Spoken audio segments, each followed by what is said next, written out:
సిద్దిపేట జిల్లా నారాయణరావుపేట తహసీల్దార్గా జయంత్ బాధ్యతలు స్వీకరించారు. హుస్నాబాద్ నుంచి బదిలీపై నారాయణరావుపేటకు వచ్చారు. ఈ సందర్భంగా మాట్లాడారు.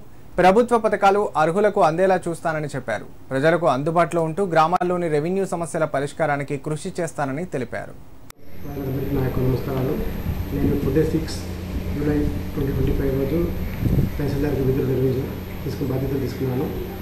ఇటు విషయంలో మీకు అందరికీ తెలియజేయాలిగా 2 జూలై నుండి 7 జూలై వరకు మన మండలంలో రెవెన్యూస్ జరిగాయి.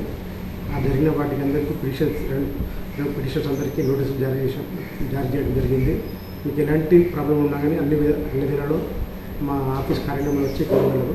మీకు ఎలాంటి సమస్యలు భూ సమస్యల ప్రకారం అన్ని సివిల్ సప్లై రేషన్ కార్డ్స్ అయినా మరి ఎలాంటి భారీ వర్షాలు కూడా కానీ ఇలాంటి సమయం జరుగుతూ మాకు ఇమ్మీడియట్గా తెలియజేయాలని కోరుతున్నాను.